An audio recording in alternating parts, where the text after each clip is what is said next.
Capital News tonight.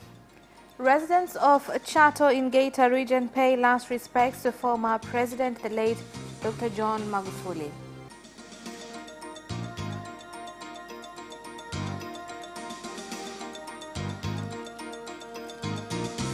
Five victims of Uhuru Stadium stampede are laid to rest in KILIMANJARO, Dar es Salaam.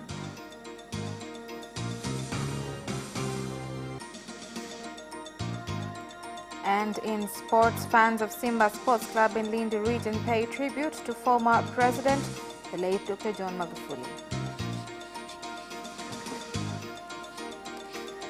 Good evening, this is Capital News at 9:30. My name is Khadija Zimbwe. First, the national news.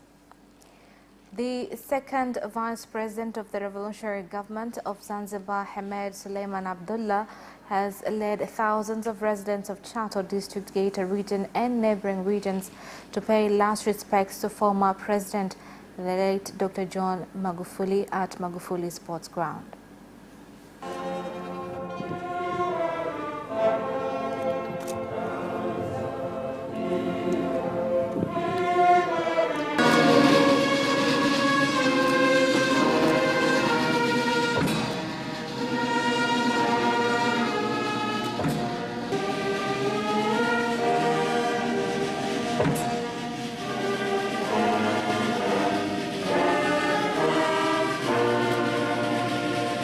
Tuungane kwa pamoja kuyaenzi yale mazuri yote. Na mwenyewe alikuwa akisema mtanikumbuka na mtanikumbuka kwa wema. Ni kweli tutaendelea kukumbuka kwa wema, na hii ni sadaka yako kwetu. Na mimi naamini sana Watanzania tukiendelea kushikamana tutaweza kupiga hatua kubwa sana. Lakini kuendelea kumwenzi kipenzi chetu hichi, mpendwa wetu huyu, ni kuendelea na zile sera zake za kuchapa kazi, kuwa mwaminifu, kupiga vita rushwa, kupiga vita ubadhirifu, kuweka uzalendo mbele kwa maslahi ya taifa letu. Speaking at the occasion, some ministers and deputy ministers pledged to leave the late leader's legacy by completing strategic projects which he had started, including JPM Bridge, which connects Misungwi and Sengerema districts in Mwanza region. Daraja la Magufuli linalounganisha the Magufuli Bridge that connects KIGONGO and Busisi in Mwanza region that you all saw on your way here. We started with the supervising bridge before starting the full bridge construction. In those 3.2 kilometers, only 20 meters remain before we start with the full bridge construction. It's one of the longest bridge, 3.2 kilometers, and it will cost 699.3 billion shillings. We are sure that it will be done on time and people should not worry. Wote mtakumbuka jinsi ambavyo alisimama imara yeye peke yake. We all remember how he stood firm alone to oppose the exportation of gold sand and the barrack. This was such a critical issue against the externally powerful company, but he stood firm and was able to resolve it. He initiated a change in claims laws in 2009, and in the end we got the amendment in 2017, and these amendments gave birth to the Mining Commission, which established the Ministry of Mining, which remained to oversee the industry policy and management. There was huge amendments done, including the war at Marilani, because our Tanzanite was stolen. He wanted all the mines to be processed in the country. We will work hard together with our president to commemorate the 5th phase president. Members of Parliament were among mourners at the last respects held for former President, the late Dr. John Magufuli, with some residents saying that his death was a big blow as he had played a key part in improving the welfare of Tanzanians and the people of Chato. Aliweza kunichagua mimi kuwa mbunge wa kuteuliwa namba 1 tukiwa pamoja na bwana Humphrey Polepole. He was able to elect me as an elected MP along with Humphrey Polepole. This shows that he was not biased. He cared about people with disabilities. He said, "You will remember me." Now the whole Tanzania and the world at large saw the love that in the time that he spent on power, God brought him for us to teach us Tanzanians. He told us to protect our resources. Let's be patriotic and with good governance. May God rest his soul in eternal peace. Ameweza kumaliza matatizo ambayo yalikuwa sugu katika taifa hili. Kwa mfano, mapambano dhidi ya madawa ya kulevya ni ugonjwa ambao kwenye nchi ulishindikana, lakini alipokuja Dr. John Pombe Joseph Magufuli amepambana na madawa ya kulevya. Leo hii he's been able to solve problems that were very difficult in our nation. For example, on illegal drugs. Today we've been able to control at least 90%. Tumeona hata aliposhika nchi 2015, 2016. Tumeona jinsi alivyopambana na mafisadi. We saw when he entered to power in 2016, we saw how he got rid of corrupt leaders. He wanted the cake of the nation to be equally distributed. Magufuli made sure all Tanzanians' regions are well off, and that is the reason all Tanzanians are mourning. We wish he could wake up from that deep sleep for us to see him again. Religious leaders have urged Tanzanians to continue praying for the nation in order to solidify unity. The call was made during prayers said during the last respect held for former President, the late Dr. John Magufuli, at Magufuli Sports Ground in Chato District, Geita Region.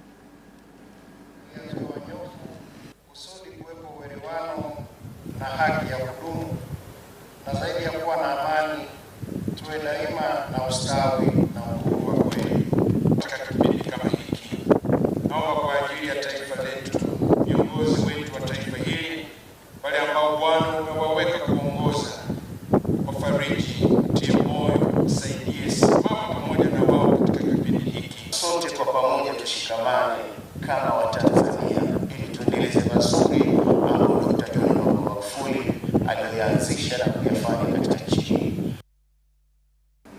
The Minister of State, Prime Minister's Office for Policy, Parliament, Labour, Employment, Youth and People with Disabilities, Jenista Mhagama, has released the funeral program for former President, the late Dr. John Magufuli, which will take place tomorrow at his village home of Mlimani in Chato District, Geita Region. Kuanzia kesho saa 12:30 asubuhi tutapenda wananchi wote waanze kuwasili kwenye viwanja hivi. From tomorrow at 6:30 a.m. we would like all citizens to begin to arrive in these grounds. The exercise will begin with a church service at a church that he liked to attend service and one he contributed to a larger extent in its construction. After that, the body will be brought here, whereby a Catholic church service will be held, led by Catholic bishops. After this service, we shall have various leaders speak, to be completed by the President of the United Republic of Tanzania, who will address all Tanzanians. Burial will take place in an area prepared for his burial. The bodies of 5 members of parliament, family of 4 children and a mother have been laid to rest at their home in Kimara area, Dar es Salaam. The 5 died during a stampede at Uhuru Stadium during last respects held for former President, the late Dr. John Magufuli.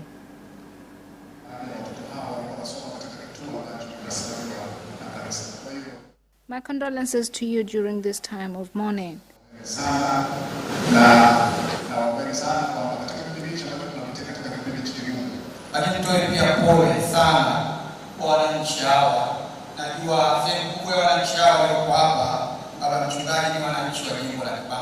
People from different areas have come to support them.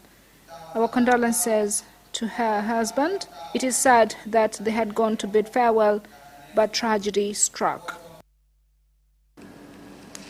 Some women in Mtwara region have held prayers for former President, the late Dr. John Magufuli, and gave their condolences to the widow of the former leader, Mama Janet Magufuli.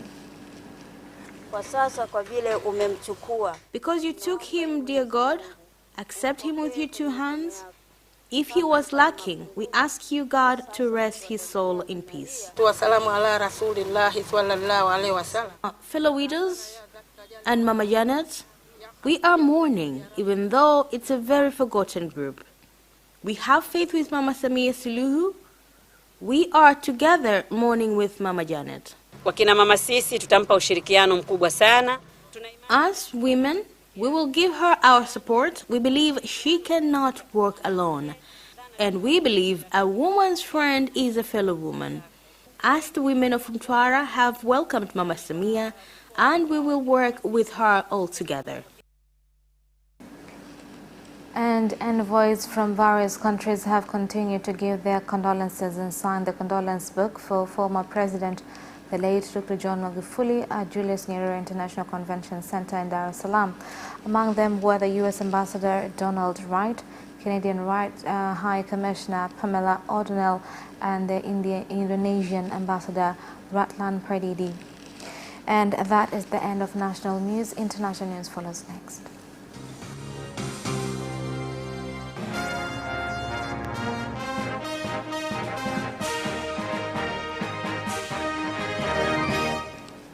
Welcome back, and in international news.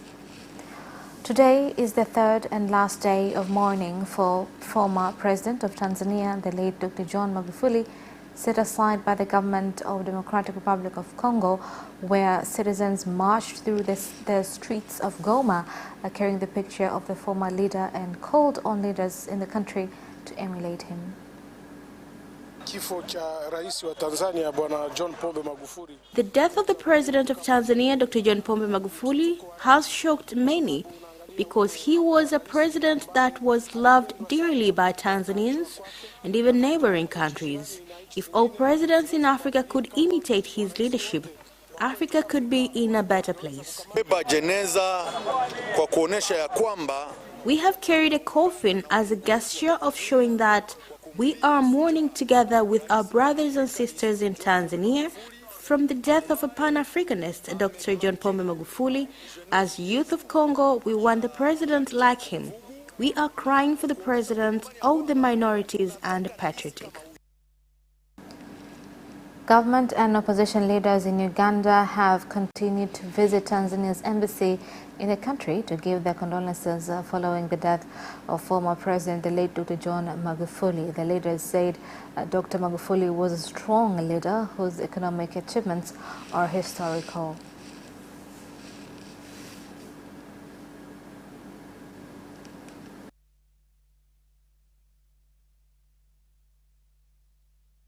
Nevertheless, is gone, but the ideas, the foundations, and our East African relations.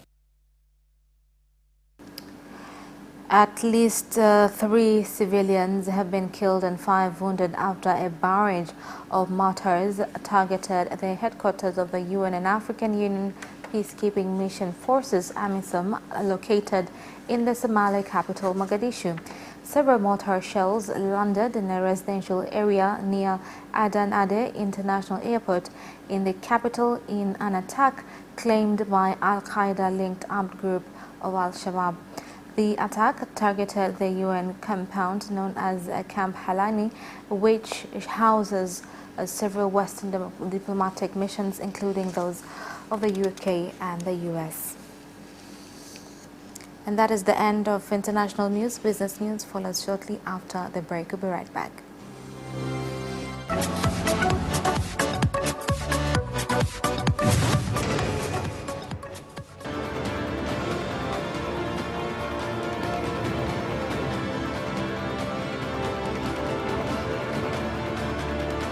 Watch Business Edition as we talk to business leaders and experts in sectors that are transforming Tanzania's economy.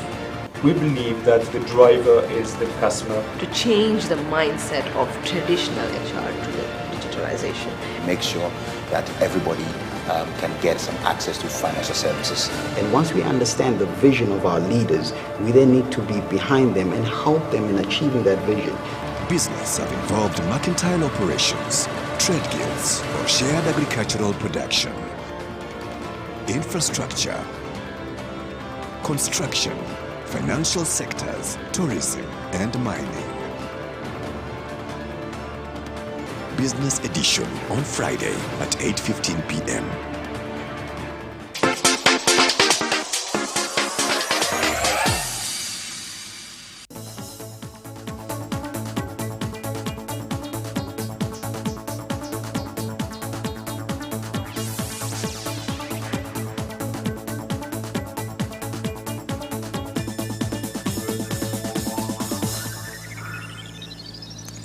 Welcome back, and in business news. More than 200 youth at the leather products factory in KILIMANJARO region, which was constructed by the government at a cost of more than 136 billion shillings, have pledged to commemorate former President, the late Dr. John Magufuli, by working hard as he had empowered them to address the challenge of unemployment.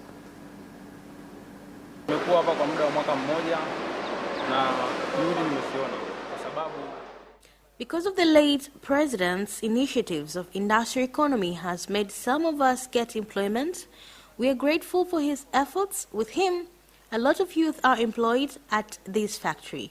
The late President Magufuli launched this factory. All we need to do is embrace his vision and ideologies by producing good quality leather products. We are sending condolences to Presidents, Her Excellency Mama Samia Suluhu Hassan, for the passing of Dr. John Pombe Magufuli. To our part, we shall commemorate Dr. Magufuli by completing construction of this factory, produce good quality products, and work diligently with a government that will be led by Mama Samia Suluhu Hassan. Small and medium traders at the main market in Singida have urged the government to ensure projects started by fifth phase government under former President Dr. John Magufuli are completed and continue to address challenges facing small traders.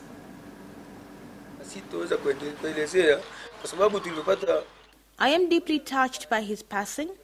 I can't even explain. Traders are mourning their beloved president. We can never forget what he did for us. One among the big things that he did to traders was to protect our rights and privileges.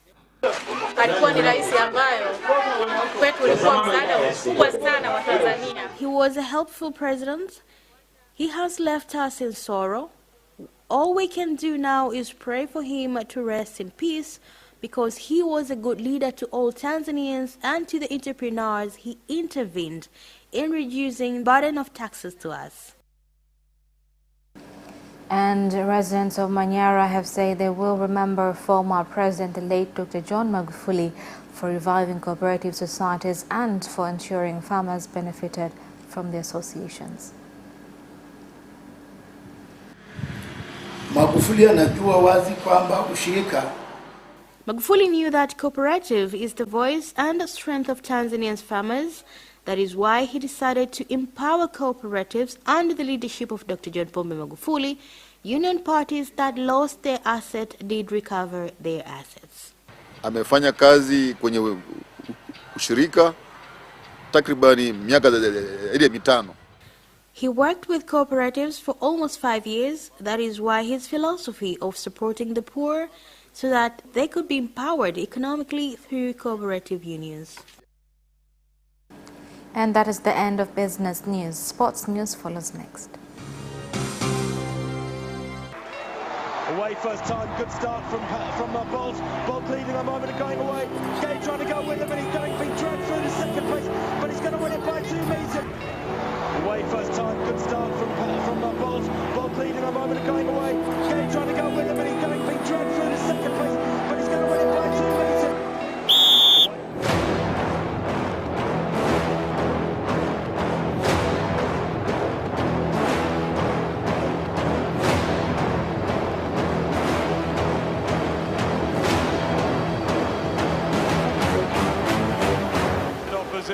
Marquinhos, he did lose and left.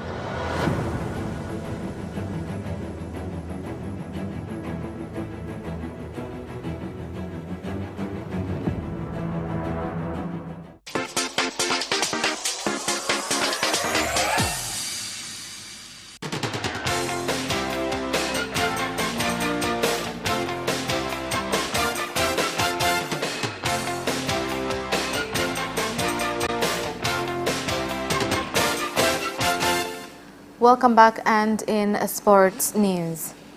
Fans of Simba Sports Club in Lindi region have said achievements of the team in group stage of the CAF Confederation Cup have been contributed of former President, the late Dr. John Magufuli's encouragements for Tanzanian teams to perform well in international competitions. Athari inayopatikana baada ya kufariki kwake, kuna vitu ametuachia. Na vitu ametuachia vya kujivunia kwa kiasi kikubwa. He has left us with things that we could be proud of. For example, he told Simba Sports Club that the way they were running its affairs was not correct. They changed and now they are top in Africa. 3 coaches have remained in the selection process of getting a new coach for Simba Sports Club, with the management of the team saying they would like to get a new coach as soon as possible in order to build the team. Now, moving on, France were held to a surprise draw by Ukraine as they got their World Cup qualifying campaign underway. Here are more details. 5 teams have qualified.